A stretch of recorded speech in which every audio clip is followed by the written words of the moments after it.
नमस्कार. दुर्दम्य इच्छाशक्ती, कठोर परिश्रम, त्याग, समर्पण आणि मिळालेली संधी ही जगाच्या कल्याणासाठी आहे. या भूमिकेतून काम करून लातूरचं नाव देशभरात पोहोचवणारे, ज्यांच्या नावातच विष्णू आहे आणि मी पाहिलं अनेक प्रसंगात रामदेव बाबा ज्यांच्या जवळ जायला लोकांना मिळणं मुश्किल, पण त्यांचा एक विश्वासू सहकारी म्हणून, टीम म्हणून, प्रमुख म्हणून जवळजवळ 5-7 वर्ष महाराष्ट्राचे प्रभारी म्हणून काम केलं. त्यांनी जे पतंजली केंद्र सुरू केलं आहे ते मला वाटतं मराठवाड्यातलं प्रमुख केंद्र लातूर येथे सुरू केलेलं आहे.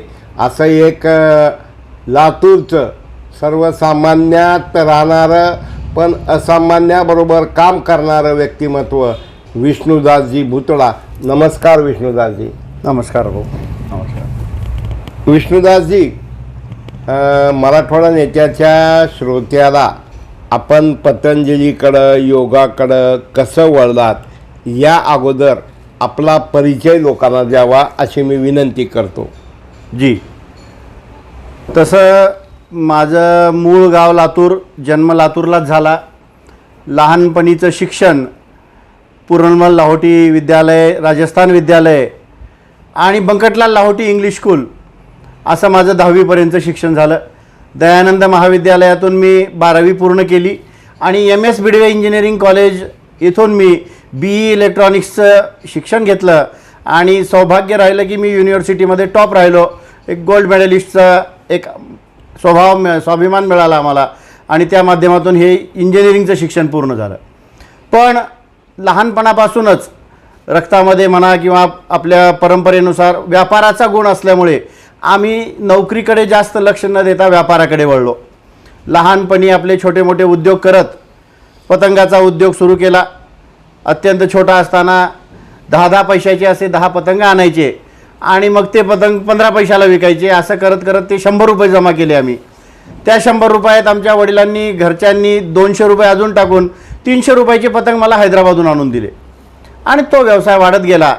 आणि 1986मध्ये लातूरमध्ये आम्ही पतंगाच्या स्पर्धा घेतल्या वेगवेगळ्या संस्थेच्या माध्यमातून आणि त्यावेळेस लोकांमध्ये पतंगाचं आकर्षण निर्माण झालं की पतंग हा खेळ असू शकतो चांगल्या पद्धतीने आणि सगळ्यात कमी खर्चाचा खेळ, असं लोकांमध्ये हे झालं. त्यानंतर फटाक्याचा व्यवसाय केला. त्यानंतर मधल्या काळात 5 वर्ष मी टाटा कन्सल्टन्सी सर्व्हिसेसला इंजिनियर म्हणून नोकरी केली आणि नंतर आपल्या आपल्या कार्यात लागलो. अत्यंत दुर्दम्य इच्छाशक्ती आणि एक इंजिनियर असलेला मुलगा अखिल भारतीय विद्यार्थी परिषदेचं काम केलं आणि नंतर योग आणि रामदेव बाबा यांच्याकडं आपण कशा पद्धतीनं आकर्षित झालात हे सांगावं. विद्यार्थी दशेत असताना म्हणजे शालेय जीवनात सामाजिक कार्य करण्याची आवड असायची. हमेशा शाळेमध्ये, कॉलेजमध्ये कोणत्याही जयंत्या असल्या, स्वामी विवेकानंद जयंती असो, सुभाषचंद्र बोस जयंती असो किंवा टिळकाची पुण्यतिथी असो, कार्यक्रमाला पुढं राहायचं, त्यांची तिथं जयंती साजरी करायची आणि विद्यार्थ्यामध्ये त्यांच्याबद्दलची माहिती द्यायची. हा छंद पहिल्यापासून असताना विद्यार्थी परिषदेचं काम सुरू केलं. अखिल भारतीय विद्यार्थी परिषदेचं तेच उद्देश की विद्यार्थ्यांना येणाऱ्या समस्या सोडवणे हे विद्यार्थी परिषदेचं काम आणि त्या माध्यमातून त्याच्या राज्यस्तरावर सुद्धा मी कार्य केलं आणि विद्यार्थी परिषदेत असताना बरेच शिकायला मिळालं, बरंच अनुभव मिळाला. संघटन कसं असतं, सगळ्यांना सोबत घेऊन कसं चालायचं हे तिथून आम्हाला शिकायला मिळालं. विद्यार्थी परिषदेत काम करत असताना अखिल भारतीय ग्राहक पंचायतीचे प्रणेते माननीय बिंदू माधव जोशी यांच्याशी संपर्क आला आणि त्यांनी मला जवळ केलं. बिंदू माधव जोशीजींनी मला ग्राहक चळवळीची जबाबदारी दिली. लातूरमध्ये 1996 तेव्हापासून 2005-06 पर्यंत अखिल भारतीय ग्राहक पंचायतीमध्ये सुद्धा कार्य करण्याचं सौभाग्य मला लाभलं आणि ग्राहक पंचायतीच्या माध्यमातून सामान्य नागरिकांपर्यंत पोहोचायचं काम आलं. सामान्य नागरिकांचे प्रश्न असतात. कुणाला वीज बिल जास्त आलं, कुणाच्या घराच्या समोरची स्वच्छता होत नाही, कुणाला पाणी वेळेवर मिळत नाहीत, तर सामान्य नागरिकांच्या समस्या सोडवण्याचं एक व्यासपीठ म्हणून ग्राहक संरक्षण मंच स्थापन झालं आणि ते जिल्हाधिकारीच्या अंतर्गत चालायचं आणि त्यामध्ये सदस्य म्हणून आम्हाला नेमलं गेलं. आणि त्या माध्यमातून जनतेच्या समस्या सोडवण्याचं एक काम सुरू झालं. आणि हे करत करत योगाचा छंद हा मूळपासूनच लहानपणापासूनच आमचे वडील आमचे घरचे सगळे घरी व्यायाम करायला लावायचे. छोटे असताना 7-8 वर्षाचे असताना घरी दंड बैठका व्यायाम करायचं. आणि 1986 जी गोष्ट आहे म्हणजे माझ्या वयाच्या 14व्या वर्षी लातूरमध्ये परमश्रद्धेय आचार्य देवव्रत सरस्वतीजी यांचं लातूरमध्ये आगमन झालं. आणि तेव्हापासून मी त्यांच्या आर्य समाजमध्ये जी व्यायामशाळा होती, पहिलवानी आखाडा होता, तिथून आम्ही योग करायला सुरुवात केली. मग त्या ठिकाणी एक ग्रुप झाला, एक मंडळी तयार झाली. त्यामध्ये माननीय शिवाजीराव पाटील कव्हेकर असतील, व्यंकटेश हालिंगे आहेत, SR मोरे भाईजी आहेत, अन्य मंडळींनी मिळून आर्ष योग प्रतिष्ठानची स्थापना केली आणि लातूरमध्ये योग सुरू झाला. आर्ष योग प्रतिष्ठानच्या माध्यमातून योग सुरू झाला. आणि परमपूज्य स्वामीजी महाराजांनी योगाला भारताच्याच काय जागतिक पातळीवर स्थान दिल्यामुळे त्यांच्याशी आम्ही आकर्षित झालो आणि स्वामी रामदेवजी महाराजांशी 2003 मध्ये आम्ही जोडलो. 2003 रामदेव बाबाबरोबर आपण योगाशी जोडला गेलात, तर त्यांच्याबरोबर फिरण्याचा, शिबिराचा कुठला अनुभव आला? 2003 स्वामीजी महाराजांना आम्ही जोडलो म्हणजे त्यांच्या कणखल आश्रममध्ये जाऊन भेट घेतली होती. त्या ठिकाणी भेट घेतल्यानंतर त्यांनी 2004 मध्ये महाराष्ट्रात पहिलं पाऊल त्यांचं औरंगाबादमध्ये शिबिर होणार होतं. तर 2004च्या जानेवारी महिन्यामध्ये त्यांचं औरंगाबाद येथे एक भव्य शिबिर झालं. आणि त्यापूर्वीच आम्ही 2003 मध्ये लातूरमधल्या काही मंडळींना सोबत घेऊन स्वामीजीच्या प्रेरणेतून महर्षी पतंजली योग परिवार नावाची एक संस्था स्थापन केली. अच्छा. त्या संस्थेमध्ये आमचे मित्र आदरणीय संतोष भाऊ गिल्डा हे अध्यक्ष, मी त्याचा सेक्रेटरी आणि आमचे श्रुतिकांत ठाकूरजी त्याचे उपाध्यक्ष, असे एक मंडळी तयार सोबत झाली. आणि लातूरमध्ये आम्ही एक योगचा ग्रुप बनवला, महर्षी पतंजली योग परिवार या माध्यमातून. स्वामीजी महाराजांना जेव्हा आम्ही भेटलो त्यांना ही सगळी गोष्ट सांगितली की तुमच्या प्रेरणा घेऊन आम्ही हे निस्वार्थ भावनेने निःशुल्क लोकांपर्यंत योग पोहोचवतोय. तर या माध्यमातून आम्ही महर्षी पतंजली योग परिवार स्थापन केला. स्वामीजींनी त्या ठिकाणी आम्हाला आशीर्वाद दिले औरंगाबादच्या कार्यक्रमात आणि आशीर्वाद देऊन सांगितले की तुम्ही बहुत अच्छा काम कर रहे, इसको आगे बढ़ाओ, खूप अच्छा करो. आणि त्यावेळेस आम्ही त्या कार्याला वेगवेगळ्या तालुक्यापर्यंत, वेगवेगळ्या खेड्यापर्यंत योग न्यायला सुरुवात केली. कारण की तिकडं आस्था आणि संस्कार चॅनलवर स्वामी रामदेवजी महाराजांचे शिबिर व्हायचे. लोकांमध्ये योग जागृती सुरू झाली. योग जागृती, स्वास्थ्य जागृती आणि आरोग्याचं एक अभियान म्हणा, याला आम्ही स्वास्थ्य क्रांतीचं अभियानच म्हणतो. हे स्वास्थ्य क्रांतीचं अभियान स्वामी रामदेवजींनी सुरू केलं आणि त्यामध्ये एक हिस्सा, एक म्हणा छोटासा खारीचा वाटा उचलण्याचं सौभाग्य आम्हाला लाभलं. मग स्वामीजींनी 2005 साली भारतभरातून योग शिक्षकांचं आवाहन केलं की ज्यांना योग शिक्षक बनायचं आहे आणि ज्यांनी निःशुल्क योग शिकवायचं आहे पुढे चलून भविष्यात, त्या लोकांनी माझ्याकडे यायचं. म्हणजे ज्यांना स्वतः योग करायचं आणि लोकांना फ्री शिकवायचं आहे ते माझ्याकडे या. मग त्या काळात 2005 आणि 2006 या 2 वर्षात त्यांनी 5 शिबिरं घेतली हरिद्वारला. त्यावेळेस पतंजली योगपीठची स्वतःची काही जागा नव्हती, कणभरी.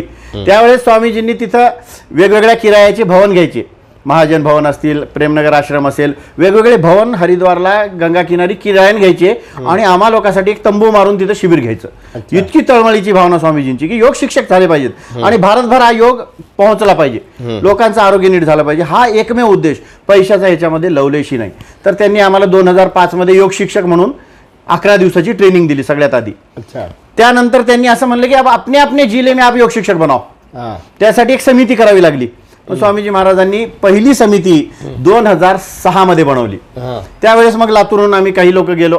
आमचे प्रेरणास्थान आदरणीय जुगल किशोरजी गिल्डा आम्हाला सगळ्यांना इथून सोबत घेऊन गेले आणि त्या ठिकाणी गेल्यानंतर आम्ही लातूरचे सगळेच एकजुटीने होतो. स्वामीजी समोर ठेवले की असे व्यंकटराव मुंडेजींना आपण जिल्हाध्यक्ष करावं, विष्णूला सचिव करावं, विष्णू भूतळांना, असं एक समिती आम्ही आमच्या समोपचारांनी बनवली, स्वामीजी समोर ठेवली. स्वामीजींनी त्याला मान्यता दिली, म्हणजे आप लोग सब तयार आहे, करो काम अच्छा, खूप अच्छा काम करो, म्हणून त्यांनी ती समितीला मान्यता दिली. आणि 2006 पासून एक संघटन निर्माण झालं, त्याचं नाव झालं पतंजली योग समिती. त्यानंतरच्या कालावधीत स्वामीजीने म्हणलं की अब आपका जो दूसरा नाम है महर्षि पतंजलि योग परिवार जो आपने पहले बनाया, इसमें मर्ज कर दो. अब दोनों मिलके एक ही तो काम करना है, उद्देश्य एक ही है, सबको योग सिखाना है, सबको निरोगी बनाना है, तंदुरुस्त रखना है, स्वस्थ भारत. तर या उद्देशाने आम्ही मग ते जवळपास एकत्र केल्यासारखं करून त्या कामाला खूप पुढे वाढवण्याचं काम केलं. आपण मोठ्या कुठल्या शिबिरामध्ये बाबा रामदेव बाबा बरोबर सहभागी झालात किंवा बरोबर होतात? यामध्ये सौभाग्य असं की 2007 साली 2006ला त्यांनी आम्हाला जिल्ह्याचं दायित्व दिलं, जिल्हा सचिव म्हणून लातूर जिल्ह्याचं. त्यांनी कार्य बघितलं आणि कार्य बघितल्यानंतर स्वामीजी महाराजांनी 2007 मध्ये एप्रिल महिन्यात गुडगावला एक बैठक बोलवली. पूर्ण भारतातून 50 व्यक्तींची निवड केली त्यांनी त्याच्यात. त्या 50 व्यक्तींना तिथं बोलवलं आणि मग त्या 50 व्यक्तींना 9 जिल्ह्याची जबाबदारी दिली. त्याला त्यांनी नाव दिलं मंडल प्रभारी. अच्छा. मग माझ्याकडे 9 जिल्ह्याची जबाबदारी आली. लातूर पासून औरंगाबाद पर्यंत आणि धुळे, जळगाव, नंदुरबार पर्यंत हे 9 जिल्हे असे मला भेटले. त्यावेळी महाराष्ट्रात आम्ही 4 मंडल प्रभारी झालो. पश्चिम भागामध्ये बापू पाडळकरजी असतील, नांदेड पासून बुलढाणा पर्यंतच्या भागात अखिल खान असतील आणि विदर्भामध्ये किशोर ठाकरे. आम्ही 4 मंडल प्रभारी म्हणून महाराष्ट्राचं कार्य सुरू झालं.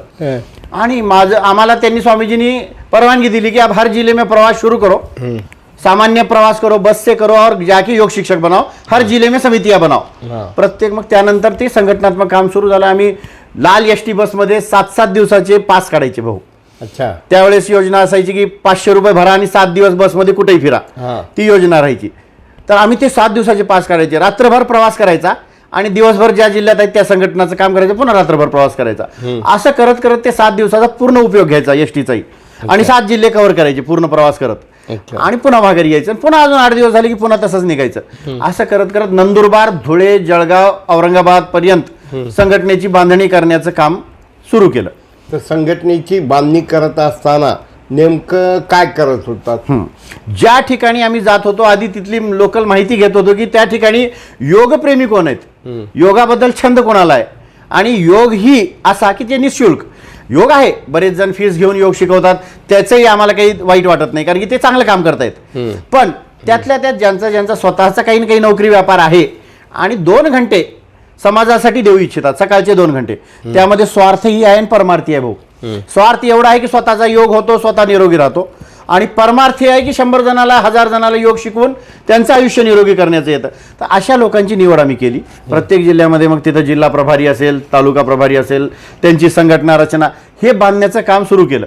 मग हे काम चाललं 2007 पासून सुरूच राहिलं. मग ते खंड राहिलं नाही. मग त्यावेळेस स्वामीजींनी हे कार्य बघून राज्य प्रभारीचं दायित्व दिलं मला, की महाराष्ट्र राज्य पतंजली योग समितीचा प्रभारी म्हणून दायित्व दिलं. तुम्हाला राज्य प्रभारीचं दायित्व कधी दिलं, किती वर्षासाठी होतं? 2007ला दिलं पतंजली योग समितीचं राज्य प्रभारी दायित्व.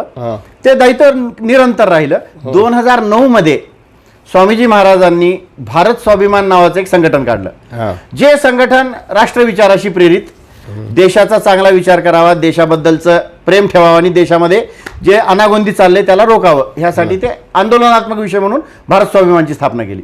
आणि त्या भारत स्वाभिमानचंही राज्य प्रभारीचं दायित्व 2009 पासून माझ्याकडेच राहिलं. 2013 पर्यंत हे दोन्ही दायित्व माझ्याकडे होतं. मग संघटनांमध्ये वृद्धी व्हावी, संघटनाची रचना वाढावी म्हणून भारत स्वाभिमानचं दायित्व अजून एका व्यक्तीकडे देण्यात आलं आणि पतंजली योग समितीचं दायित्व माझ्याकडेच राहिलं. अच्छा. हे दायित्व आत्ता गेल्या वर्षी 2021 पर्यंत माझ्याकडे आहे. म्हणजे जवळजवळ 14 वर्ष या पतंजली योग समितीच्या राज्य प्रभारी या दायित्वावर मी सेवा करत आहे. आणि स्वामी रामदेवजी महाराजांची आपण जे विचारलात किती शिबिरामध्ये सहभाग मिळाला, तर स्वामीजींच्या संघटन बांधणीच्या आधी त्यांचे शिबिर व्हायचे. औरंगाबादला 2004 मध्ये झालं, त्यावेळेस जळगावला झालं, त्यावेळेस पुण्यात झालं. पण ज्यावेळेस संघटन बांधणी झाली 2006ची, त्यानंतरच्या प्रत्येक शिबिरात जाण्याचं सौभाग्य मिळालं. मग त्यानंतर महाराष्ट्रातल्या स्वामीजीचं असं एकही शिबिर नसेल ज्यामध्ये माझा सहभाग नसेल. प्रत्येक शिबिरात जायचं स्वामीजीच्या माध्यमातून.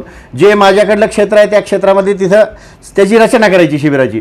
मग त्यातलं एक अनुभव सांगतो. 2007 मध्ये नागपूरला स्वामीजींचं शिबिर झालं. नागपूरच्या शिबिरामध्ये 4 दिवसाचं शिबिर होतं आणि त्या शिबिराचं पूर्ण प्रभारीचं दायित्व माझ्याकडे होतं की शिबिराचं A to Z बघणं. म्हणजे शिबिरामध्ये कोण गेस्ट येणार, दीप प्रज्वलन कोण करणार, त्याची सिटिंग व्यवस्था, त्याची साऊंड, त्याची लाईट, त्याची सगळंच टोटल व्यवस्था बघण्याची जी जबाबदारी होती ती माझ्याकडे होती. म्हणजे पतंजली योगपीठावरून 100-150 लोकांची टीम यायची. त्यामध्ये वैद्य मंडळी राहायची, लोकांना फ्री चिकित्सा द्यायची. त्यामध्ये संगीत संच राहायचा स्वामीजींचा. त्यामध्ये सेवाधारी काही राहायचे आणि त्यामध्ये काही औषध विक्रीसाठी टीम यायची. या सगळ्या टीमचं जे राहण्याचा, निवासाचा, भोजनाचा, त्यांच्या परिवहनचा, वाहतुकीचा जो व्यवस्थापन होतं ते बघायचं आणि शिबिर मैदानावरचं व्यवस्थापन बघायचं. तर ही जबाबदारी असताना स्वामीजी महाराजांनी ते 4 दिवसाचं शिबिर पूर्ण झाल्यानंतर मला जवळ बोलवून, विष्णूजी आपने शिबिर का बहुत अच्छा आयोजन किया म्हणून एक मिठी मारली. स्वामीजींनी मिठी मारली आणि त्या ठिकाणी मला म्हणले की मग त्याच्यानंतर विचारलं व्यवसाय काय आहे. हां. मग आम्ही त्यावेळेस फटाक्याचा व्यवसाय करत होतो. तर फटाक्याचा व्यवसाय करत असताना त्यांनी सूचना दिली की थोड़ा सा इसको साइड कर दो और आप पतंजलि का काम सुरू करो. पतंजलि का एक चिकित्सालय आहे. तर त्यांच्या शब्दाला मान ठेवून आम्ही पतंजलीचं चिकित्सालय घेतलं आणि लातूरमध्ये पहिलं चिकित्सालय 2007 मध्ये सुरू झालं आपलं. अच्छा. 2007 पासून म्हणजे आता जवळपास 15 वर्ष झाले लातूरमध्ये हे चिकित्सालयाची सेवा सुरू आहे. मागच्या 5 वर्षाआधी त्या चिकित्सालयाचं रूपांतरण मेगा स्टोअरमध्ये झालं अच्छा. आणि हे मेगा स्टोअर चालू आहे. म्हणजे मेगा स्टोअरमध्ये हरिद्वारचे तज्ज्ञ डॉक्टर असतात, ते फ्री चिकित्सा देतात लोकांना. त्या ठिकाणी पतंजलीचे उत्पादन केलेले सर्व औषधं आणि सर्व स्वदेशी घरेलू उत्पाद, फक्त औषधच नाही तर साबण, शॅम्पू, पेस्ट, मंजनपासून लागणारे अन्य गोष्टी सुद्धा पतंजलीच्या माध्यमातून लोकांना पुरवण्याचं कार्य आम्ही सुरू केलं. योगाच्या माध्यमातनं किती लोक कुठल्या कुठल्या आजारानं दुरुस्त झालेलं तुम्ही सांगू शकता? यामध्ये स्वामीजी महाराज जी गोष्ट सांगतात आणि आमच्या अनुभवात आलेली गोष्ट आहे. दुनियामध्ये चिकित्सा करणारे 70 शास्त्र आहेत. हां. चिकित्सा म्हणजे मरीजला ठीक करणे, पेशंटला दुरुस्त करणे. ह्या 70 शास्त्रापैकी 7 शास्त्र पुढे होऊन काम करतात. त्यामध्ये योग 1 नंबरवर आहे. अजून बऱ्याच जणांना हे माहित नाही की योग हे चिकित्सा शास्त्र आहे. पण स्वामी रामदेवजी महाराजांनी योग ये चिकित्सा प्रणाली के रूप में विश्व स्तर पर प्रतिष्ठापित हो जाए, यही पतंजलि योगपीठ का लक्ष्य है, हा विषय घेऊन चाललेत. दुसरं चिकित्सा शास्त्र आहे आयुर्वेद, पुन्हा होमिओपॅथी, ॲलोपॅथी, युनानी, प्राकृतिक चिकित्सा म्हणजे त्याच्यात निसर्गोपचार आणि हे येतात, आणि ॲक्युप्रेशर, ॲक्युपंक्चर, असे 7 चिकित्साशास्त्र पुढे होऊन काम करतात. त्यात योग अव्वल स्थानी आहे. योग केल्याने कित्येकांचे आजार क्युअर झाले. दुनियाचे दुसरे चिकित्साशास्त्र आजाराला कंट्रोल करण्यासाठी प्रयत्न करतात. योगशास्त्र रोगाचा समूळ नष्ट करण्याचा प्रयत्न करतो. हा 2 अंतर. म्हणजे एखाद्या व्यक्तीला जर डायबिटीज असेल, दुसऱ्या शास्त्रातून त्याचं मेडिसिन दिलं जातं आणि ते मेडिसिन असेल, इन्शुलिनचे इंजेक्शन असतील, ते मरेपर्यंत घ्यावे लागतात, ते बंद होत नाही. असं एकही पेशंट दाखवा की ज्याला डायबिटीजची औषधं चालू झाले आणि ते मरेपर्यंत त्याच्या आधी संपले, असं होत नाही. पेशंटच जावा लागतो तेव्हा त्याची औषधं संपतात. योगमध्ये तसं नाही. आप योग करते रहो, आपकी दवाइयाँ छूट जाएगी, आप स्वस्थ हो जाओगे और क्युअर हो जाओगे. आणि असे 1-2 नाही, हजारो उदाहरण आहेत भाऊ. लातूरमध्ये सुद्धा डायबिटीज क्युअर झालेले, कित्येकांचे बायपास टळलेले. डॉक्टरनी सांगितलं की आता बायपास करावा लागणार आहे आणि त्या व्यक्तीने व्यवस्थित योग केला आणि पुन्हा तपासणी केली, ब्लॉकेजेस त्याचे हटलेले होते. असे हजारो उदाहरण आहेत. तर योगानं शुगर कोणते योग करावे लागतात म्हणजे शुगर नीट होतो? ते आमच्या मी प्राणायामाच्या शिबिरात व्यवस्थित सांगतो, किंवा तुम्ही यूट्यूब चॅनलवर माझं बघू शकता. विष्णूजी भुतडा योगी यूट्यूब चॅनल आहे. त्यामध्ये कोणत्या रोगासाठी कोणते व्यायाम, आत्ता आपण विचारलात म्हणून 3 गोष्टी त्याच्यात सांगतो. कपालभाती प्राणायाम केल्याने पँक्रियाज ऍक्टिव्हेट होतो आणि पँक्रियाज ऍक्टिव्हेट झाल्यावर इन्सुलिन आतून बनतो, डायबिटीस सारखा आजार त्याच्यातून क्युअर होतो. दुसरी गोष्ट मंडूकासन आम्ही सांगतो. त्याच्यासाठी मंडूकासन केल्यानंतर आपलं पँक्रियाज दबतं, आपली स्थिती ती होते आणि त्याच्यात इन्सुलिन बनतं, डायबिटीजवाल्यासाठी अत्यंत लाभदायक. एक आहे वक्रासन. काही आसनं, काही व्यायाम आणि काही प्राणायाम, या 3 गोष्टीवरच आम्ही. व्यायाम आणि आसनामध्ये अंतर काय, तर व्यायाम थोडं जलद गतीने केलं जातं. आता आपण जॉगिंग करतो, पळतो, तो व्यायाम आहे. रनिंग करतो, व्यायाम आहे. स्विमिंग करतो, व्यायाम आहे, कारण त्याच्यामध्ये गती आहे. आसनमध्ये गती नाही. आसनमध्ये स्थिर झालो, हे हात करून असं थांबलं की थांबलंच, म्हणजे स्थिर झालं म्हणजे आसन. तर आसन, व्यायाम आणि प्राणायाम या 3 गोष्टीमध्ये आपण रोगाला नीट करू शकतो. अच्छा. बीपीवर आपल्याकडं काय? बीपीवर अनुलोम विलोम प्राणायाम आम्ही सजेस्ट करतो की कसलाही बीपीचा पेशंट असू द्या, त्याने जर अर्धा घंटा अनुलोम विलोम प्राणायामाचा अभ्यास केला तर त्याचा बीपी कंट्रोलमध्ये यायला लागतं. 1 महिन्याच्या आत त्याची जी औषधं चालू आहेत ते कमी करण्यात येतात. त्यासाठी आयुर्वेदिक औषध सुद्धा स्वामीजींनी काढले. त्याचं नाव आहे मुक्तावटी आणि बीपी ग्रीट. हे औषधं जर सोबत घेतली तर साईड इफेक्ट होणार नाहीत आणि बाहेरची औषधं बंद होतील ज्याचे साईड इफेक्ट आहेत. आणि हळूहळू करत हेही औषधं बंद करायची आहेत. आपल्याला योगवर यायचंय. अच्छा. आयुर्वेदाचा सहारा घ्यायचा आहे.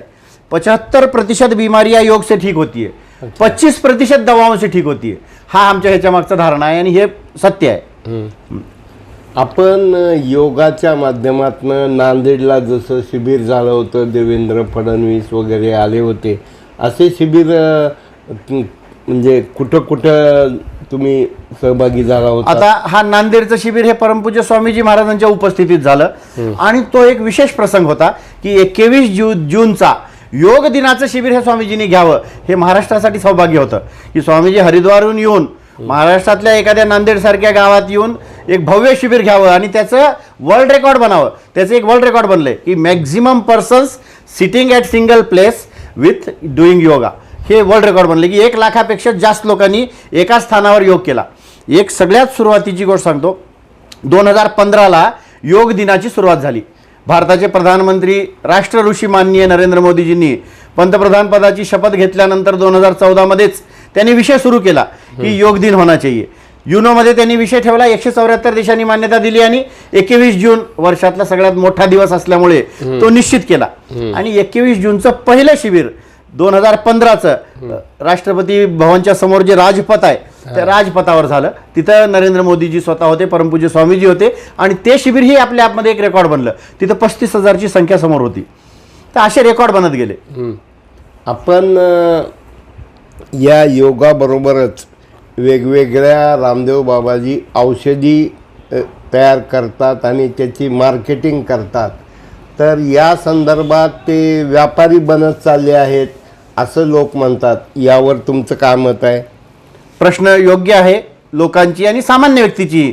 जे परमपूज्य स्वामी रामदेवजी महाराजांना जवळून ओळखले नाहीत त्यांची धारणा ही असणारच आहे. पण मी परमपूज्य स्वामीजीला जवळून बघितलेलं आहे आणि आज जवळजवळ 17-18 वर्षापेक्षा जास्त आमचा संपर्क आलेला आहे. स्वामीजी महाराजांचं एकच लक्ष आहे की हा भारत परम वैभवाकडे जावा, भारत आरोग्यवान राहावं, स्वास्थ्यवर्धक राहावं.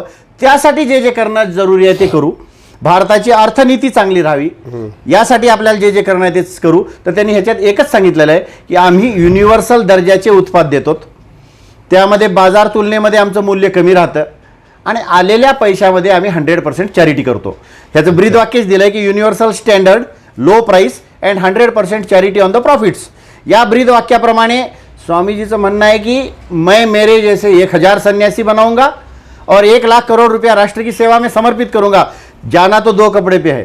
सरळ उद्देश आहे. त्यांनी काही त्यांच्या कुण्या वंशाला कुण्या पिढीला तिथं बसवलेलं नाही. त्यांनी त्यांच्यासारखे 100 संन्यासी आत्ता तयार केलेले आहेत आणि भविष्यामध्ये अजून 1000 संन्यासी त्यांनी तयार करण्याचा संकल्प आहे. तर याच्यामध्ये तुम्ही म्हणल्यासारखं हा व्यापार नाही, हा परोपकार आहे.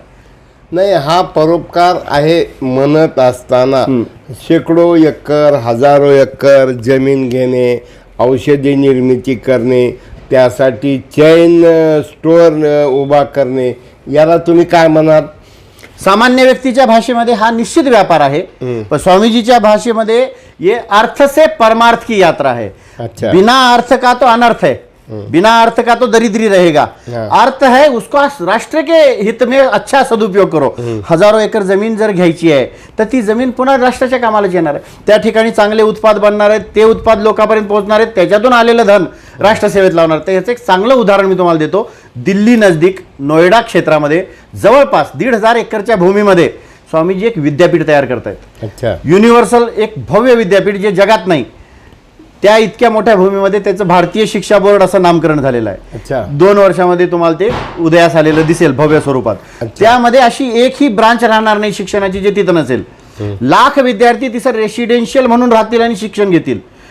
एक मोठी थिंकिंग आहे. 25,000 करोड रुपयाचं प्रोजेक्ट आहे ते. स्वामीजी ह्या उत्पन्नातून तिथं लावतायत पैसे. अच्छा. स्वामीजी भारतभराच्या वेगवेगळ्या गोशाळांना खूप दान दिले.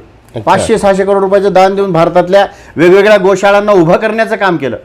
बंद पडलेले गुरुकुल चालू करण्याचं काम स्वामीजी करतायत. जे गुरुकुल हरियाणामध्ये आहेत, आता इकडे फार कमी राहिले आपल्या भागात, पण हरियाणा भागात अजून काही परंपरा आहे की पहिले तर गाव तिथं गुरुकुल अशी परंपरा होती. बरोबर. भारतात 6 लाख गावं तर 6 लाख गुरुकुल होते, पण आता ती राहील नाही. तर ते सगळं उभं करायचंय त्यांना. किती गुरुकुल आणि किती गोशाळेला महाराष्ट्रामध्ये सहकार्य केलं गेलं? महाराष्ट्रात 5 गुरुकुल उभारण्याची सुरुवात झालेली आहे. कुठं कुठं? मुंबई, पुणे, नागपूर, नाशिक आणि औरंगाबाद. हे 5 शहर आता पहिल्या प्राथमिक चरणमध्ये निवडलेत. त्या ठिकाणी गुरुकुलचं नाव दिलं आचार्य कुलम नाव दिलं. त्या माध्यमातून तिथं 5,000 विद्यार्थी राहतील, रेसिडेन्शियल राहील आणि त्यांचं तिथंच सूर्योदय से सूर्यास्त तक स्कूल चलेगा अशी योजना आहे. आणि विद्वान लोक तिथं शिकवायला राहतील. फार मोठी योजना घेऊन स्वामीजी निघालेले आहेत. तर ते गुरुकुल होतील महाराष्ट्रात तयार. गोशाळा ज्या ज्या त्यांच्या संपर्कात येतात त्यांच्याशी स्वामीजी महाराजांचं बोलणं होतं आणि त्या गोशाळेला ते दत्तकी घेतात. आपल्या बीड जिल्ह्यात केज जवळ होळ म्हणून गाव आहे आणि होळजवळ लाडे वडगाव म्हणून गाव आहे की भारतातील 5-6 क्रमांकाचे भारतानंद स्वामी म्हणून आहेत की ज्यांचा योगाचा, संस्कृतचा आणि आपल्या वेदाचा अभ्यास आहे. ते आपण कधी भेट दिली का तिथं? असं काही योग आला नाही जायचा भेटायला. कारण आपले किशोरजी व्यास हे तिथं 5-6 वेळा गेले आणि ते तिथं मदतही करतात. मराठवाडा नेताच्या या मुलाखतीच्या माध्यमातून मी तुम्हाला विनंती करू इच्छितो की वेळात वेळ काढून कधीतरी एकदा निश्चित हो त्या ठिकाणी जाऊन स्वामीजींचं दर्शन घेऊन भारतानंद महाराजांचं. त्यांना ते आवडत नाही, प्रसिद्धीपासून दूर राहतात. तिथं दशकपूर्तीच्या कार्यक्रमाला तिथून तयार झालेले विद्यार्थी 3 विद्यार्थी वेगवेगळे 3 ठिकाणाहून हेलिकॉप्टरनं आले होते, पण प्रसिद्धीपासून दूर राहून ते अत्यंत चांगल्या प्रकारचं करतात. आपण येडशी गुरुकुल तर सुभाषचंद्रजी गेल्यापासून जवळजवळ बंदच आहे. तर मला एक म्हणायचं की जे आपण आपल्या भागामध्ये आता महाराष्ट्र सरकारचं आपल्या परळीजवळ गुरुकुलला 1 कोटी रुपये मंजूर झाले, पण पंकजाताई मुंडेंनी पुढाकार घेऊन तिथं 75 लाख दिले. तर आपल्या इथं जे शिबिर झालं त्या शिबिराबद्दल रामदेव बाबाचं आपलं काय म्हणणं आहे? लातूरमध्ये झालेल्या शिबिराबद्दल. लातूरमध्ये स्वामीजींचं शिबिर 2011 मध्ये झालं. त्यावेळेस एक अभियान चाललं स्वामीजीचं. त्यांनी भारतभर वेगवेगळ्या जिल्ह्यामध्ये योग शिबिरं घ्यायचा एक सपाटा लावला होता. त्यांनी त्या अनुषंगाने 6 मेला महाराष्ट्रात नाशिकहून सुरुवात केली. ते करत करत करत 15 मेला लातूरला आले 2011 मध्ये. 15 मेच्या दिवशी लातूरमध्ये शिबिर झालं. स्वामीजींचं निवास आमच्या घरीच राहण्याचं सौभाग्य आलं आणि इथून आम्ही नांदेडला गेलो. नांदेडहून यवतमाळ चंद्रपूर करत करत नांदेडमध्ये सूर्यकांता पाटील जी आणि डॉक्टर किनाळकर यांनी ते शिबिर घेतलं होतं. त्यावेळेस मी होतो सोबत. तुम्ही महाराष्ट्राच्या सगळ्या शिबिरात स्वामीजींच्या सोबत राहायचा योग होता. अच्छा. जिथं जे आम्हाला आयोजक भेटत होते त्या आयोजकांना आम्ही सोबत घेत होतो. आयोजक म्हणजे काय, ते मंडप लावणे, साऊंड सिस्टम, बिछायत व्यवस्था करणारा एक व्यक्ती पाहिजे असतो. आता या सर्व गोष्टीत वैयक्तिक तुम्ही फक्त शर्ट भगवच आहे ना? हो का नाही आहे? केशरी आहे. ठीक आहे. तर कुटुंबाकडं म्हणजे तुम्ही महाराज तर बनणार नाहीत ना, की म्हणजे की बाबाजींचं स्वप्न किती महाराज करायचे? 1000 संन्यासी. पण त्यांचा उद्देश वेगळा आहे. संन्यासी करण्याच्या आधी त्यांनी त्याला 8 वर्षाची ट्रेनिंग देतात. त्या तिथं हरिद्वारला आपल्या ठिकाणी ठेवून त्याला व्याकरणशास्त्र, दर्शनशास्त्र, उपनिषद वेगवेगळे शास्त्रामध्ये पारंगत करतात. आधी विद्वान तयार करतात आणि ते झाल्यानंतर त्याची परीक्षा घेतल्यावर ते योग्य आहे की नाही बघितल्यावर मग त्याला गंगेकिनारी नेऊन सगळे शपथ. हे जे तुम्ही म्हणता ना व्याकरणशास्त्र, हे सगळं या ठिकाणी गुरुकुलाचार्य कुलम मध्ये कुठं परळी नाही, आमच्या ह्या होळ जवळ लाडे वडगाव म्हणून आहे, तिथं शिकवलं जातं. जी. तर विष्णुदासजी, आपण एक संन्यासी नाहीत, नाही, कुटुंब आहे. मग यामुळं तुम्ही होम मिनिस्टरला न्याय देऊ शकता का? त्यांच्या सहयोगामुळेच हे शक्य झालंय. त्यांचाही यामध्ये त्याग आहे. कारण की आता तरी या कोरोना काळामध्ये प्रवास कमी झाले. पहिल्या काळात मला 20-20 दिवस 22-22 दिवस लातूरून बाहेर राहावं लागायचं संघटन कामासाठी. एकदा निघाले की 8-8 दिवस लातूरला परत घरी यायचं नाही, फिरत राहायचं आणि वेगवेगळ्या जिल्ह्यामध्येच मुक्काम राहायचा. त्यावेळेस मला निश्चित वाटतं की माझं घराकडे दुर्लक्ष झालं, पण ते सबळ आणि मजबूत असल्यामुळं त्यांच्या पाठबळामुळेच मी एवढं करू शकलो. कारण माझ्या घरच्यांची याच्यामध्ये फार मोठी शक्ती आहे. योगामध्ये तुम्हाला महिला, स्त्री, पुरुष, युवक, युवती सगळ्यांचा संपर्क येत गेला आणि हे येत असताना होम मिनिस्टरने तुमच्यावर जो विश्वास व्यक्त केला आणि त्यामुळंच तुम्ही हे सगळं करू शकलात. याबद्दल तुमचं काय मत? 100% खरं आहे की त्यांचा विश्वास आणि त्यांचं पाठबळ हेच माझं शक्तीचं केंद्र आहे आणि त्या आधारावरच मी फिरू शकलो. आणि ह्या कोरोना काळात ऑनलाईन शिबिराची एक संख्या सुरू झाली. मग काय एक नवीन टेक्नॉलॉजी समोर आली जगाच्या, की आपण इथं बसून सुद्धा बाहेर शिबिर घेऊ शकतो. तर असं सौभाग्य आलं की भारताबाहेर नेपाळ, दुबई, अमेरिकेत सुद्धा आम्ही इथं बसून शिबिरं घेतले आणि तिथं आपले लोक योग करायचे आणि त्यांना सोबत भारतात काय 700-700, 800 लोक एका वेळेस शिबिराला जोडायचे आमच्या ऑनलाईन. अजूनही चाललंय. कालच माझं नेपाळचं शिबिर झालं आणि इथं बसून मी नेपाळच्या 78 जिल्ह्यांना जवळजवळ 5000 लोक जोडले होते. त्या लोकांना योग शिकवलं इथं बसून. तर एक सौभाग्य लागलं स्वामीजीच्यामुळे की हे होऊ शकतंय. की मला असं वाटतं की तुम्ही खूप भाग्यवान आहात की तुम्हाला आचार्यजीच्या जवळ जाता आलं, विश्वास टिकला आणि तो टिकून आहे. हे खूप महत्त्वाचं काम तुम्ही कसं काय, म्हणजे एका बाजूला कुटुंब व्यवस्था सांभाळणं आणि दुसऱ्या बाजूला सगळे ही जी टीम असते बाबांची टीम आणि प्लस रामदेव बाबांना म्हणजे कुठेही कटुता न येऊ देता आपण हे कसं काय करू शकलात? लहानपणापासूनची शिकवण आणि आपल्या संस्कृतीचा भाग असेल की आपल्याला सगळ्यात आधी हे शिकवलं गेलं की राष्ट्रप्रथम. सगळ्यात पहिल्या गोष्ट आहे राष्ट्रप्रथम. राष्ट्र है तो हम है. पहिला मान राष्ट्राला, दुसरा आमच्या परिवाराला. स्वामीजी हेच म्हणतात की अपने परिवार को संभाल के हे काम करना है. स्वामीजी असं कधीच कोणाला म्हणत नाहीत की तुम अपने घर को छोड़ के करो. तुम्ही घर सांभाळा मग हे काम करा. तर पहिलं राष्ट्र, दुसरं परिवार आणि मग समाज, असं सगळं आम्ही एक संमिश्रण घातलं आणि हे सगळं संमिश्रण योग्य बसलं समजा, आणि त्या योग्य बसल्यामुळे हे शक्य होऊ शकलं एवढं. आता महाराष्ट्रामध्ये साधारणतः पतंजली या औषधाचे किती स्टोअर सध्या सुरू आहेत? प्रत्येक जिल्ह्यामध्ये जवळजवळ त्याचे तालुके धरले तर 10 ते 12 केंद्र सुरू आहेत.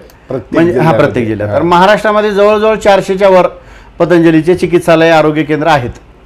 अच्छा, पतंजली चिकित्सालय वेगळं आणि योग वेगळं आणि आता रामदेव बाबाजी जे वेगवेगळं म्हणजे शिक्षणाचं किंवा गुरुकुलचं करत आहेत, ह्याचा समन्वय आहे का? प्रत्येक डिपार्टमेंट, सगळे डिपार्टमेंट वेगळे आहेत पण सगळ्याचे सूत्रधार स्वामीजी आहेत. हे सगळ्यात मोठी गोष्ट आहे की इतके वेगवेगळे आयाम काढून ठेवलेत स्वामीजींनी. संघटनमध्ये 5 संघटन आहेत आमच्याकडे. पतंजली योग समिती सगळ्यात मूळ संघटन. महिला पतंजली योग समिती हे आमचं दुसरं संघटन की स्वतंत्र महिला लेडीज त्याच्यामध्ये काम करावं. तिसरं संघटन भारत स्वाभिमान स्थापन झालं. चौथं संघटन आहे युवा भारत, फक्त युवा कॉलेजचे मुलं 35च्या खालचे व्यक्ती ते युवा संघटनमध्ये. आणि 5वं आहे किसान समिती, पतंजली किसान सेवा समिती म्हणून एक संघटन आहे. शेतकऱ्यांच्या प्रश्नाकडे लक्ष द्यायचं, शेतकऱ्यांना प्रेरित करायचं की तुम्ही रासायनिक खतांनी जे कीटकनाशक वापरतायत त्यामुळे तुमची जमीन बंजर होत आहे आणि ते कमी करून तुम्ही सेंद्रिय खताकडे, आपले पूर्वपार जे जमिनी करत होते, आपले वडिलोपार्जित जे जमिनी करत होते तशावर या आणि जमिनीचा पोत सांभाळा. तर ह्या कामासाठी किसान समिती आहे. मग त्याचे वेगवेगळे विषय असू शकतात. आपल्या भागात किसान समितीचं काही काम आहे का? अजून सुरू होत आहे, ते थोड्या प्रमाणात आहे. बुलढाणा वगैरे भागात त्याचे राज्य प्रभारी आहेत आणि हळूहळू त्याचं आता स्वरूप घेता येते. कारण त्याच्यासाठी स्वामीजींनी काय केलंय, एक वेगळा आयाम करून पतंजली पशु आहार आणि पतंजली बायो फर्टिलायझर हे 2 विंग निर्माण केले. पशुसाठी सुद्धा चांगलं आहार मिळाला पाहिजे बिना केमिकलचं, आणि शेतासाठी सुद्धा फर्टिलायझर आणि कीटकनाशक हे ह्याचे बिना केमिकलचे मिळाले पाहिजेत. अशा पद्धतीने हे 2 आयाम सुरू केले. ते प्रसार आता होतोय सुरू. रामदेव बाबाच्या माध्यमातून भारतभरामध्ये किती योगार्थी तयार झाले असं वाटतंय? भारतभरामध्ये 1 करोड योग शिक्षक आहेत. शिक्षक आणि विद्यार्थी तर खूप मोठा समाज आहे. अच्छा. स्वामीजीचे जितके अनुयायी ते विद्यार्थी समजा. आणि स्वामीजी मोठ्या गोष्टीत म्हणतात, बोलतात की 100 करोड भारत में मेरे अनुयायी है, समर्थक है. ते सगळे योग करतात. आणि यामुळं की काय, मध्यंतरी लातूरमध्ये एका उमेदवाराच्या प्रचाराला ते येणार होते म्हणजे चर्चा होती. तर ते स्वामीजी महाराजांचा विषय आहे तो. स्वामीजी महाराजांना त्या व्यक्तींनी काय माहिती दिली असेल आणि स्वामीजी महाराज त्याच्या येण्यासाठी का तयार झाले असतील ते माहिती नाही. पण जेव्हा विषय संघटनात्मक दृष्टीने आमचे राष्ट्रीय प्रभारी या ठिकाणी आले, जयदीप आर्यजी म्हणून आमचे राष्ट्रीय अध्यक्ष आहेत, ते इथं आले आणि त्यांनी इथली परिस्थिती बघितली, सगळी एकंदरीत वातावरण बघितलं, जे उमेदवार होते त्यांची परिस्थिती बघितली, त्याच्याबद्दल आम्ही सगळेच अनभिज्ञ होतो. आणि त्यांनी जी माहिती स्वामीजी महाराजांना पोहोचवली असेल त्यामुळे स्वामीजींचं येणं रद्द झालं.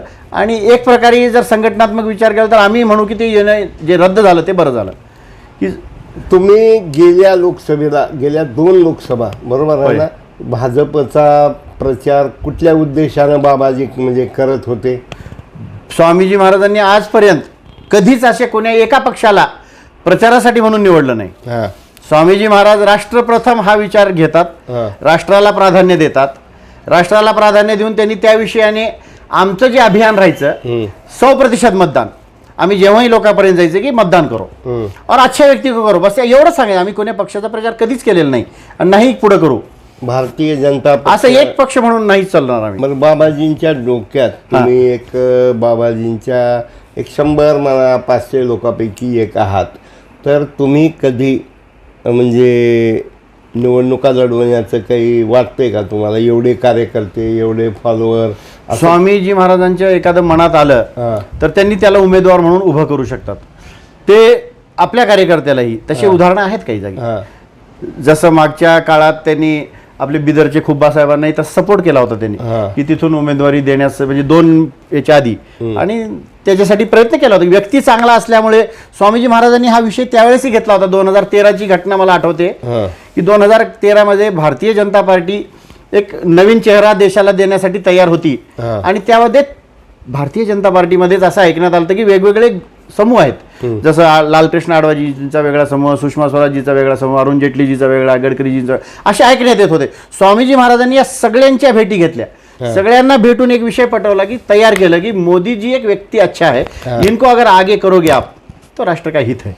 सब अगर आपस में झगड़ते बैठोगे तो फिर वही हो. तर स्वामीजींची ह्याच्यात मोठी भूमिका होती की या सगळ्या नेत्यांना भेटून त्यांच्या घरी जाऊन त्यांना एकत्र करून एक नाव पुढं करा आणि त्याला सपोर्ट करा सगळेजण. हे विषय होता त्यांचा. अच्छा, देव धर्माविषयी रामदेव बाबांचं काय म्हणणं आहे? स्वामीजी महाराज असे मूळ आणि कट्टर आर्य समाजी आहेत. अच्छा. कट्टर आर्य समाजाची भूमिका जर विचारात घेतली तर ते मूर्तीपूजेला विरोध करतात. अच्छा. पण स्वामीजी महाराज सामंजस्याने आपले कार्य करतात. अच्छा. की कोणी मूर्तीपूजा करत असेल तर त्याला विरोधी नाही करत. त्यांनी आपला योग विषय स्वीकारलेला आहे, आयुर्वेद विषय स्वीकारलेला आहे, स्वदेशी विषय स्वीकारलेला आहे. या विषयाला घेऊन ते पुढे चाललेले आहेत. बाकी जास्त झमेल्यात ते स्वतःही पडत नाहीत. आपण लातूर येथे मला वाटते 3-4 वर्ष अगोदर पर्जन्यवृष्टी यज्ञ केला होता आणि त्यामध्ये तुम्ही आणि तुमची टीम मोठ्या हिरिरीने सहभागी झाली होती. तर तुम्ही हा विषय रामदेव बाबाजीपर्यंत गेला का नाही गेला? 2016 पर्जन्यवृष्टीचं एक महायज्ञ लातूरमध्ये संपन्न झालं. त्यापूर्वीही जेव्हा जेव्हा लातूरमध्ये दुष्काळ पडला आणि त्यासाठी यज्ञ घ्यायची जी भूमिका झाली तर 2002 असो, 2009 असो, 2013 त्यामध्ये भाऊ आपण सुद्धा त्याच्यात पुढाकाराने होतात. SR मोरे भाईजी जे आर्य समाजचे प्रधान आहेत ते ह्याच्यामध्ये पुढाकाराने होते. तर हे सौभाग्य एक टीम झाल्यामुळं आपल्याला लाभलं. आणि यावेळेसच्याही 2016च्या पर्जन्यवृष्टी यज्ञामध्ये SR मोरे भाईजी हे अध्यक्ष होते. आपल्याकडेही स्वागताचा अध्यक्ष असं दायित्व होतं आणि आपण सगळे मिळून ते काम केलं. 1-2 काम होत नाही, काम मोठं होतं. आणि त्यामध्ये सगळ्यात महत्त्वाचं होतं की एक आयोजक भेटणं. त्या यज्ञाला येणार होता मोठा खर्च. तर मुंबई आर्य समाज त्यामध्ये आपल्याला प्रेरक भूमिका घेऊन की त्यात होणारा जे मॅक्झिमम खर्च आहे ते उचलायला त्यांनी तयार झाले, मुंबई आर्य समाज. आणि त्याच्यामुळं आपण प्रेरणा घेतली, पुढाकार घेतला. 2016 सालची परिस्थितीच लातूरची अशी होती की भयंकर दुष्काळ होता आणि त्याच्यानंतर आपण बघितलं की रेल्वेने पाणी आणावं लागलं लातूरला. तर त्या काळात यज्ञ निश्चित सफल झालं. म्हणलं जातंय अन्नात भवंती भूतानी पर्जन्यात अन्न संभव, यज्ञात भवती पर्जन्यो यज्ञ कर्म समुद्भव. अन्नात भवंती भूतानी म्हणजे अन्न खाल्ल्याशिवाय जीव जगू शकत नाही. मग ते माणूस असो किंवा छोटासा कीट प्राणी असो, खाल्ल्याशिवाय जगू शकत नाही. हे नियम आहे. अन्नात भवती भूतानी, पर्जन्यात अन्न संभव, बिना पर्जन्य अन्नच उगू शकत नाही. आणि यज्ञात भवती पर्जन्य म्हणलेलं आहे, यज्ञ झाल्याशिवाय पर्जन्यच येणार नाही. या उक्तीप्रमाणे मग त्या ठिकाणी शंकराचार्यजी महाराज असतील, पण आदरणीय हरिभक्तपरायण गहिनीनाथ महाराज औशेकरजी असतील, या सगळ्यांच्या आशीर्वादाने मार्गदर्शनाने आपण ते यज्ञ पुढं केलं. त्यावेळेस आचार्य पौरोहित्य केलं आचार्य सुभाषजींनी, अखिलेश शर्माजींनी. आणि त्यांच्यासोबत 25 विद्वान पंडित ब्राह्मण होते. त्यांनी वेदांचे मंत्र म्हणले. आणि निश्चित अनुभूती सांगतो, 2016च्या 24 मे ते 28 मे आपण हे पर्जन्यवृष्टीचं यज्ञ केलं आणि 28 मेला लातूरमध्ये पाऊस पडला. जो पावसाचा दिवस नव्हता तरी पाऊस पडला. आपण त्याच्यासाठी इंदोरहून राग भोपाळी गाणारे सुद्धा बोलवले होते. काही ना काही वेगवेगळे प्रयोग केले आपण आणि आकाशाकडे भोंगे करून त्याचे ध्वनी आकाशात गेल्या त्या मंत्राचे आणि ते पाऊस पडलं.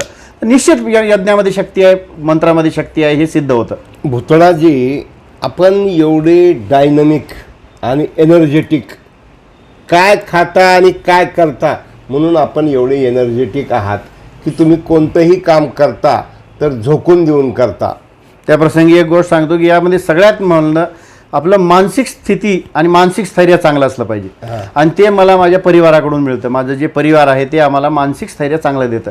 आणि त्या माध्यमातून एकदा जर मनोबल जिसका मजबूत है वो फिर डगमगाएगा नाही. शरीर बल हे नंतर मिळतं, मनोबल ज्याचं चांगलं आहे त्याला शरीर बळ आपोआप मिळतं. आणि त्याच्यासाठी योगाची साथ आहे. आणि आहारमध्ये सात्विक आहार आणि शाकाहारी आहार हे सगळ्यात महत्त्वाचं आहे. तुमचा आहार आणि तुमचा विचार हे माणसाचं दर्पण आहे. माणूस जो आहार खातो आणि जो विचार करतो तेच त्याचा आईना म्हणतो ना आपण, दर्शक, बस तेच त्याचं दाखवलं जातं आहे. तर आपला आहारच आपलं सगळ्यात मोठं दर्शक आहे, आपला आरसा आहे. तर आपला आहार ज्यांनी चांगला ठेवला त्याचं निश्चित जीवन, त्याची स्मरणशक्ती चांगली राहते. त्याला 25 वर्ष आधीचं विचार त्याला माहीत राहतं, सगळं घटना आठवणीत राहतात आणि पुढेही चांगलं काम करू शकतं. त्याचं सगळ्यात महत्त्वाचं मनोबल चांगलं ठेवणं. आता ह्या सर्व परिस्थितीमध्ये एकंदरीत तुमचं मित्रमंडळ, तुमची टीम, तुमचं काम हे पाहता विधानसभा, लोकसभा काही लढवायची तुमची इच्छा काही? माझी स्वतःची तर तशी इच्छा नसते, अच्छा. पण गुरु आदेश सर्वोपरी. अच्छा. वरून काही आदेश आले आणि त्यांनी जर तसे काही निर्देश दिले, कारण की आम्ही आमचं संपूर्ण जीवन पतंजली योगपीठ, परमपूज्य योग ऋषी स्वामी रामदेवजी महाराज, परमश्रद्धेय आचार्य बालकृष्णजी महाराज यांच्या चरणी समर्पित केलेलं आहे. आम्ही त्यांच्या विचाराने पुढे चालणार आहेत आणि आमचं बरं वाईट विचार करण्याचा सगळ्यात अधिकार त्यांनाच आहे. त्यांनी जी दिशा देतील त्या दिशेने आम्ही कार्य करू. पुतळाजी, दिवसेंदिवस वेगवेगळ्या संघटनाचे तुकडे तुकडे पडताना दिसतात. रामदेव बाबांचं ह्या वेगवेगळ्या संघटना एकसंघ राहायचा खरा मंत्र काय किंवा खरं? सगळ्यात मोठी गोष्ट आपण विचारलात, ह्याच्यामध्ये सगळ्यात मोठी शक्ती त्यांचं आध्यात्मिक बळ, त्यांचं स्वतःचं तप आहे याच्यामध्ये. आणि त्यांचं आध्यात्मिक बळ, त्यांचं वलय, आणि त्याला आध्यात्मिक भाषेत ओहरा म्हणतात. स्वामीजीचा ओहरा इतका मोठा आहे की कोणीही त्यांच्या समोर गेल्यानंतर ते स्वामीजी त्याला पूर्णपणे आपल्या ह्याच्यात करून घेतात, चांगल्या विचारात प्रेरित करून घेतात. आणि त्याचंही मन जर वाईट असेल तर ते बदलून जातं. तर स्वामीजींच्या चरणावर एखाद्याचं मस्तक जर एखादा पडलं की तो व्यक्ती संपूर्णपणे स्वामीजीचा होऊन जातो, हे आम्ही बघितलंय. आणि हेच मुख्य कारण आहे. आजपर्यंत मागच्या इतक्या वर्षात मी स्वामीजीच्या सान्निध्यात आहे, बघतोय जे जे लोक स्वामीजीला भेटले ते स्वामीजीचे झाले. कोणी असा त्यांचा विरोधक जास्त तयार होत नाही. विरोधक जेव्हा होईल जेव्हा त्यांच्यापासून त्याच्या व्यवहारात नुकसान होईल कुठं. तर आता उदाहरण देतो, जसं आमचं दंतकांती जोरात सुरू झालं, दुसऱ्या एखाद्या पेस्टला त्याची हानी झालीच असणार आहे. किंवा एक वस्तू बाजारामध्ये जास्त विकते तर दुसऱ्याला नुकसान होणार. आमच्या चांगल्या गोष्टी विकल्यावर दुसऱ्याच्या हे जिथं त्यांना, आता हे मध्ये असं झालं, आयुर्वेदाने कोरोनावरचं औषध काढलं. जगाच्या पाठीवर आजपर्यंत स्वामीजी म्हणतात कोरोनावर औषध निघालं नाही. Vaccine is not a medicine, vaccine is precaution. Vaccine निघाले म्हणजे प्रिकॉशनसाठी, तुम्ही व्हॅक्सिन घ्या तुम्हाला कोरोना होणार नाही, हे प्रिकॉशन आहे. पण औषध जगाच्या पाठीवर आजपर्यंत निघालं नाही, पण आयुर्वेदने औषध काढलं. रामदेव बाबा, आचार्य बालकृष्णजी महाराजांच्या सोबत 500 शास्त्रज्ञांच्या टीमनी याच्यावरचं औषध शोधून काढलं की हे होतो कशामुळं आणि हे संपतो कशामुळं. ह्याच्याबद्दल 1 मिनिट मी बोलतो. कोरोना की जंग योग और आयुर्वेद के संग हा विषय घेऊन स्वामीजींनी सुरुवात केली. आणि कोरोना होतो त्याचं प्रोटीन काय आहे आणि ते प्रोटीन कोणत्या प्रोटीननं मात खाऊ शकतं ह्याच्यावर संशोधन झालं. अश्वगंधा, गिलोय आणि तुलसी या 3 गोष्टीमध्ये असे प्रोटीन मिळाले यांना, संशोधकाला, की टिनिकार्टिसाइड हे प्रोटीन मिळालं जे कोरोनाच्या प्रोटीनला मात देऊ शकतं, कापू शकतं. तर ते खाल्ल्यामुळं कोरोना कमी होऊ लागला. अश्वगंधा, गुळवेल, तुळशी, आणि याच्यापासून तेव्हा स्वामीजीने औषधी बनवली. कोरोनिल आणि श्वासारीवटी आणि अणुतेल या मिश्रणाने निश्चित फायदा होऊ लागला की लोकांचे लंग्स क्लिअर होऊ लागले आणि कोरोना संपू लागला. आता या ठिकाणी आपल्याकडं फक्त बाबाजींचे, पतंजलीचे औषधच विक्री होतात की आणखीन काय काय विक्री होतं? पतंजली आयुर्वेद लिमिटेडच्या माध्यमातून पतंजलीचे सर्व स्वदेशी उत्पाद बनतात. त्यामध्ये साबण, शॅम्पू, पेस्ट, मंजनपासून वॉशिंग पावडरपासून भरपूर आयटम आहेत, बिस्किट आहेत, हे सगळे. दुसरं एक आहे दिव्य फार्मसी. दिव्य फार्मसीमध्ये सगळे आयुर्वेदिक मेडिसिन्स येतात, सगळे मेडिसिन, मग ते डायबिटीजची असो, बीपीची असो किंवा कॅन्सरची असो, सामान्य सर्दीपासून कॅन्सरपर्यंत सगळे औषधं आयुर्वेदमध्ये सुद्धा उपलब्ध आहेत. हे सगळे औषधं लातूरला मिळतात, सगळे स्वदेशी उत्पाद लातूरला मिळतात. पतंजली रुचिसोया, परवा काही 2 वर्षापूर्वी रुचिसोयाला टेक ओव्हर केलं पतंजलीने. रुचिसोया आणि न्यूट्रिलाचे सगळे प्रोडक्ट्स आपल्याकडे येतात. आणि पतंजली बिस्किट एक स्वतंत्र डिव्हिजन आहे, त्याचे सगळे उत्पाद येतात. मग त्याच्यात नूडल्स असतील, नूडल्ससुद्धा आट्याचे काढलेत स्वामीजींनी, मैद्याचे नाहीत. अच्छा. आणि पतंजली ग्रामोद्योग न्यास एक चालतो. पतंजली ग्रामोद्योग न्यासच्या माध्यमातून फिनेल, गोमूत्र, काही साबणं, हँडमेड, हे सगळे हे उत्पाद सुद्धा येतात. तर पतंजलीमध्ये उत्पादित होणाऱ्या सर्व वस्तू आपल्या लातूरला उपलब्ध होतात. आणि आपल्याकडं हे उपचार देत असताना डॉक्टर्स वगैरे आहेत का? हो, हरिद्वारचे प्रशिक्षित वैद्य आहेत. आणि लातूरचं असं सौभाग्य आहे की जे स्वतः आधी 11 वर्ष स्वतःची BAMS म्हणून प्रॅक्टिस केले, ते हरिद्वारला जाऊन ट्रेनिंग घेऊन आल्यानंतर आता 12 वर्ष अजून झालेत त्यांना लातूरला. म्हणजे त्यांचा प्रदीर्घ अनुभव आहे. लोकांनी त्याचाही लाभ घ्यावा की तिथं चिकित्सा मोफत आहे, पण त्या वैद्यांना जी मानधन आहे, पगार आहे, ती हरिद्वारून येते. त्यांचं जे पगार आहे ते हरिद्वार देतं पतंजली. त्यांचं जे उत्पन्न मिळतं ते कोणाचं? ते डॉक्टर्स लोकांचं मग डॉक्टरचं उत्पन्न कुठे येतं नाही का? म्हणजे तपासणी फीस नाही, वगैरे तपासणी नाही. फीस शून्य आहे म्हणून तर म्हणलं तपासणी फीस शून्य ठेवली आहे आणि डॉक्टरांना जी मानधन द्यायचं आहे, जी पेमेंट द्यायचं आहे ते हरिद्वारून होत आहे. अच्छा. तर आणखीन बाबाजींच्या संकल्पनेतनं काही सांगण्यासारखं काही होणारं नवीन काही आहे का? ग्रामीण आरोग्य केंद्र ही नवीन कल्पना बाबाजीने मांडली आहे. अच्छा. ज्या ठिकाणी 3000 पेक्षा जास्त लोकसंख्येचं गाव आहे, हम्म. त्या 3000 पेक्षा जास्त लोकसंख्येच्या गावामध्ये एक पतंजलीचं ग्रामीण आरोग्य केंद्र उभा करावं. म्हणजे ज्याला व्यापार करण्याची थोडी बहुत नॉलेज आहे त्या व्यक्तींनी तिथं, त्याला काही फार मोठी भांडवल लागत नाही, 2 लाखापर्यंतचा व्यापार करू शकतो माणूस. 2 लाखाचं जे इन्व्हेस्टमेंट करू शकतो त्या माणसाला ते केंद्र दिलं जाईल. म्हणजे त्या 2 लाखाच्या त्याला वस्तूच दिल्या जातील. त्यांनी त्या वस्तू आपल्या गावात ठेवाव्या. मग त्या गावात दुसऱ्या व्यक्तीला ते केंद्र दिलं जात नाही, एका गावात एकाला दिली झाली. मग त्यांनी त्या सगळ्या वस्तू त्या गावात आसपासच्या गावात विकाव्यात. एक मोठे कवी लातूरला आले होते जी. आणि त्यांनी कुमार विश्वास, तर त्यांनी सांगितलं की मार्केटिंग कसं करावं हे MBAच्या विद्यार्थ्याला जर ट्रेनिंगच द्यायची असेल तर रामदेव बाबाची देणं योग्य राहील. कारण शेणाचं सुद्धा ते योग्य मार्केटिंग करतात. शेणाचं गोमूत्राचंही करतात. याबद्दल तुमचं काय मत आहे? शेणाचं आणि गोमूत्राचं मार्केटिंग करतात, याच्या मागे शास्त्रीय कारण आहे. स्वामीजी महाराजांनी गोमूत्रावर आधारित ते संशोधन केलं आणि गोमूत्र कॅन्सरला कसा मारू शकतो, कॅन्सरला कसा कमी करू शकतो याच्यावर संशोधन झालं. आणि एक मोठा रिझल्ट आला की दुसऱ्या चिकित्साशास्त्रामध्ये, आम्ही नाव घेत नाही, कॅन्सरचे 3% पेशंट नीट होतात. आयुर्वेदच्या माध्यमातून पतंजली योगपीठच्या जवळ जितके आले त्यात 11% पेशंट नीट झालेत. हे बघून जगाच्या पाठीवर कॅन्सरचं सगळ्यात मोठं एक रिसर्च सेंटर आहे मेक्सिकोला, त्या ठिकाणाहून स्वामी रामदेवजी महाराजांना निमंत्रण आलं की आप भी कैंसर के इतने ज्यादा पेशेंट ठीक करते हो तो क्यों ना हम दोनों मिलके इस कॅन्सर को खात्मा करने के लिए प्रयत्न करे. मग ॲलोपॅथी आणि आयुर्वेद ह्याचं संयुक्त कॉम्बिनेशन मेक्सिकोला झाले. म्हणजे त्यांना भारताच्या आयुर्वेद बद्दल इतकी नॉलेज झाली की ते करू शकतात. तर ते तिथं एक आमचं एक लिखित करार झालेला आहे आणि दोघे मिळून कॅन्सरला कसं आता इथून पुढच्या काळामध्ये जर लवकरात लवकर संपवता येईल हे बघणार आहेत. जसं पोलिओ मुक्त झाला तसं कॅन्सरला मुक्त कसं करता येईल ह्याच्यावरही मोठं संशोधन चालू झालेलं आहे. स्वच्छ भारत, सुंदर भारत, समृद्ध भारत म्हणत असताना या संदर्भात रामदेव बाबाजींच्या काही संकल्पना असलेल्या तुम्हाला ठाऊक आहेत का? हो, स्वामीजी महाराजांनी स्वच्छ भारतचं अभियान सुरू केलं आणि योगमध्ये यम नियम, आपण नुसतं ऐकतो शब्द यम नियम, आसन प्राणायाम, प्रत्याहार, धारणा, ध्यान, समाधी, हे योग आहे. पण यम काय आहे, नियम काय आहे हे जर माहिती घ्यायचं आहे. यम म्हणजे स्वतःनी पालन करायचं ज्याचा फायदा समाजाला व्हावा, म्हणून पहिलं नाव दिलं यम. अहिंसा, सत्य, अस्थेय, ब्रह्मचर्य, अपरिग्रह इति यमः. हे आपण पालन करायचं पण फायदा समाजाला होणार.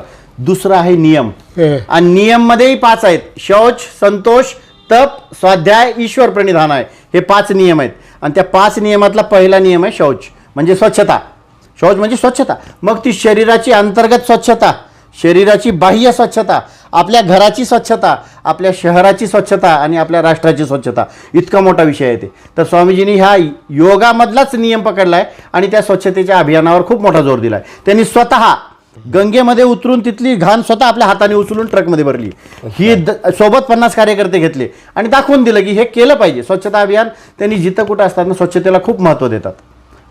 एकंदरीत रामदेव बाबांचं कार्य हे विश्वव्यापी होत असताना आपण आपल्या लातूरसाठी आणखीन पतंजली, रामदेव बाबा, योग, परत कृषी शिक्षण या माध्यमातून काय काय होईल असं तुम्हाला वाटतंय? दिवसेंदिवस हे लोकांचा कल ही चांगल्या गोष्टीकडे वाढत आहे. लोकांचा कल आधी नव्हता, आता योग करण्याकडे वाढत आहे. काही जण योग प्राणायामाच्या स्वरूपात करत नसतील पण वॉकिंग करतायत. काही जण वॉकिंग नाही करत, कोणी स्विमिंगला जात आहे रोज, कुणी काही स्वास्थ्य जागृतीचं हे मिशन सुरू झालंय. मी तर असं म्हणतो की आज नाही तर 100 वर्षानंतर किंवा 1000 वर्षानंतर जेव्हा केव्हा हा विषय निघेल की स्वास्थ्य क्रांति कहाँ से शुरू हुई, तो पतंजलि योगपीठ, परम पूज्य स्वामी रामदेव जी महाराज, परम श्रद्धेय आचार्य बालकृष्ण जी महाराज, इनका नाम लिए बगैर ये चर्चा पूरी नहीं होगी. तो ये निश्चितपणे स्वास्थ्य क्रांति का अभियान है. ये स्वास्थ्य क्रांति हो रही है जी. ये ऐसा कहते समय अभी बाबा जी ने पहले आस्था पे वगैरह उनका योग के चलता था, अभी चल रही या नहीं? 100% आस्था का योग एक दिन भी खंडित नहीं है. अच्छा. रोज सकाळी 5 ते 7:30 वाजेपर्यंत स्वामीजीचा आस्थावर रोज योग आहे. त्यानंतर 8 वाजल्यापासून 8:40 पर्यंत इंडिया टीव्हीवर आहे. मध्येच 6 ते 7 वाजेपर्यंत नॅशनलवर सुद्धा त्यांचा योग दाखवतात. आणि भारताच्या दिवसभरातल्या टीव्ही चॅनलवर जर स्वामीजीचं प्रक्षेपण बघितलं तर 18 घंटे स्वामीजी टीव्हीवर आहेत रोज. अच्छा. इतकं कुणाचंच नाही. एका व्यक्तीचा जर सिंगल व्यक्तीचा विचार केला तर 18 घंटे टीव्हीवर रोज येणारा व्यक्ती देशातला जर कोणी असेल तर स्वामी रामदेवजी महाराज आहेत. हे आम्ही गौरवाने सांगू. आपण लातूरला रामदेव बाबाजींना काही आणण्याचा किंवा एखादा मोठा उद्योग आणण्याचा काही प्रयत्न आहे हा का? विचार होऊ शकतो. हा. ह्याच्यामध्ये एखाद्या व्यक्तीला जर कोणता मोठा उद्योग त्याला प्रेरित उभा करायचा असेल तर त्या व्यक्तींना परमपूज्य स्वामीजी महाराजांची भेट घालून त्यात चर्चा करून मग येऊ शकतात. किंवा लातूरला जर मोठं योगाचं शिबिर घ्यायचंय मग त्यासाठी एक आयोजक निर्माण झाला पाहिजे. एक आयोजक लागतो आम्हाला. आयोजकाच्या मदतीनेच हे होऊ शकतं. मग एखादा आयोजक तयार झाला की त्यांच्या माध्यमातून स्वामीजीला सांगू शकतो की एक आयोजक तयार आहे, फिर या शिबिर हम कर सकेंगे. हां, तर तशा पद्धतीने एक शिबिर होऊ शकतं. कोण्या तर निवेदन म्हणजे आचार्य कुलमसाठी जर कोणी आचार्य कुलमसाठी योजना कशी है स्वामीजी जी कि 5 एकड़ की भूमि एक व्यक्ति ने देना और वहां पर कंस्ट्रक्शन का काम फिर पतंजलि करेगा, अशी योजना आहे की जागा इथं द्यायची. आता इथं करायचंय मंदिर, जर लातूरात करायचंय तर जागा दिली पाहिजे कोणी तर. मग त्या मंदिराचं जे बांधकाम आहे ते आता तुम्ही तुमची जडणघडण तुमची ओळख झाली, तुमच्या डोक्यात काही तसा प्लॅन आहे का? माझ्या डोक्यात स्वामीजीचं एक वेलनेसचा प्लॅन आहे. स्वामीजींनी पतंजली वेलनेस एक सुरू केलंय. वेलनेस म्हणजे इथून योगग्रामला लोक जातात स्वामीजीच्या योगग्राममध्ये. मग तिथं 7 दिवस राहून चिकित्सा होते. त्याच्यामध्ये पंचकर्म होतात व्यक्तींचे. पंचकर्म म्हणजे स्नेहन, स्वेदन, वमन, विरेचन, रक्तमोक्षण. स्नेहन म्हणजे तेल मालिश करणे, स्वेदन म्हणजे बाष्पीभवन, स्टीम देणे, वाफ मध्ये घाम काढणे, वमन करून निरोगी करणे, विरेचन आणि रक्तमोक्षण. विरेचन म्हणजे बस्ती देणे, मल बाहेर काढण्याची क्रिया आहे ती. आणि रक्तमोक्षण म्हणजे एक जळूसारखा प्राणी लावून अशुद्ध रक्त ओढून घेतात आणि ते शुद्ध करतात. अशा पंचकर्माच्या टेक्निक्स इथं सुरू कराव्या, जेणेकरून 7 दिवस व्यक्ती तिथं राहील आणि तिथं राहून त्याने ट्रीटमेंट घेऊन नीट होऊन निरोगी होऊन घरी जाईल. म्हणजे आत्ता व्यक्तीला इथून हरिद्वारला जावं लागतं, ते त्याला 2-3 एकर जागा लागते. तर 2-3 एकर जागेमध्ये त्याला थोडेसे रूम बांधून ते करायची योजना आहे माझ्या डोक्यात. आता या ठिकाणी किरण पाटील हो, एक चांगल्या प्रकारे, आता मीही सध्या मागही घेतलं होतं 10 दिवसाचं, मीही 3 दिवस झालं घेतो. तर मला असं वाटतं की लातूरमध्ये हे मोठ्या प्रमाणात प्रकल्प आता कशा पद्धतीने घेता हे बघा, पण हे व्हावं असं एक मला मराठवाडा नेत्याच्या माध्यमातून आपल्याला निश्चित सांगावं. नाही, चांगल्या कार्य करण्याला थोडा वेळ जरूर लागेल, पण ते निश्चित चांगल्या कामासाठी पुढे देऊन जाईल लोकांना काही ना काही चांगलं.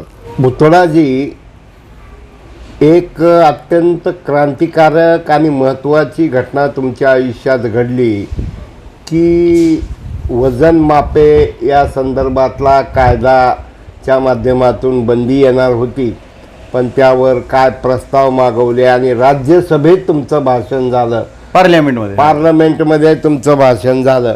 तर तुम्ही त्या संदर्भात आमच्या श्रोत्यांना माहिती द्यावी. 2005 सालची घटना आहे की भारत सरकारने लोकसभेमध्ये एक कायदा पारित केला की भारतातले जितके वजने मापे आणि वैधमापन शास्त्राचे विभाग आहेत ते विभाग बंद करावेत.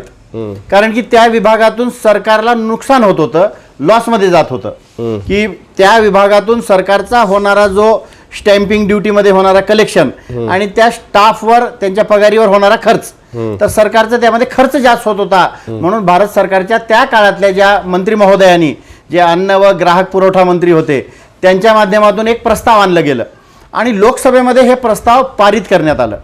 आणि हे प्रस्ताव पुन्हा राज्यसभेमध्ये पारित होण्यासाठी गेलं की वजने मापे व वैधमापन शास्त्र हे काय डिपार्टमेंटच बंद करावं आणि ह्याचं खाजगीकरण करावं. हे डिपार्टमेंट बंद करून त्याचं खाजगीकरण करण्यासाठी मग राज्यसभेमध्ये त्यावेळेसचे जे उपराष्ट्रपती होते भैरवसिंगजी शेखावत, ते राज्यसभेचे अध्यक्ष असतात.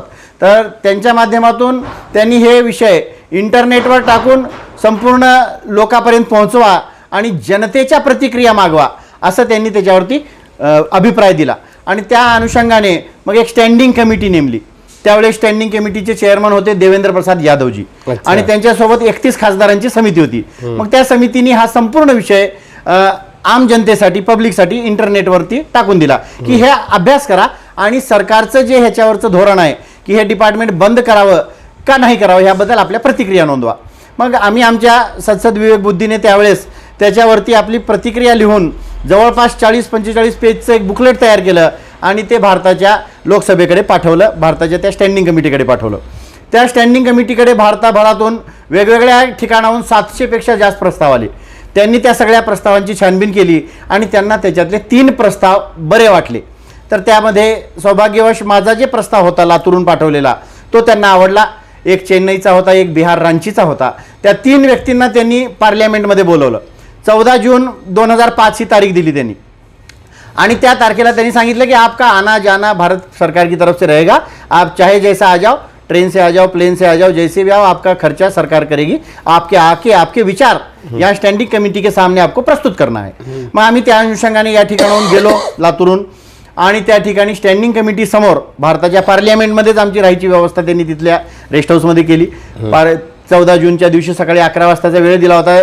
त्यांची वाहन येऊन आम्हाला गाडी घेऊन गेली आणि त्या स्टँडिंग कमिटी तिथले जे कमिशनर्स, सेक्रेटरीज आणि काही अधिकारी वर्ग असं एक मोठं मंडळ त्या पार्लमेंटमध्ये बसलं आणि त्यांच्यासमोर आम्हाला आमचा विषय मांडायला संधी दिली. माझा विषय जवळजवळ 45 मिनिट झाला. विषयामध्ये आमचं म्हणणं असं होतं, सरकारचं त्यावेळेसचं धोरण असं होतं की 300 करोड रुपये आमचं ह्याच्यामध्ये कलेक्शन होतं टॅक्समध्ये. म्हणजे आपण लोकांना वजने मापेचा शिक्का मारून देतो आणि म्हणजे एक शिक्का मारून द्यायचा, कुठं तर 1000 रुपये यायचे, 500 रुपये यायची अशी फीस राहायची ना सरकारी. त्या माध्यमातून कलेक्शन इतकं होतं आणि खर्च होत होता 350 करोड. आमचं सुझाव असा होता की हे कलेक्शन वाढवा.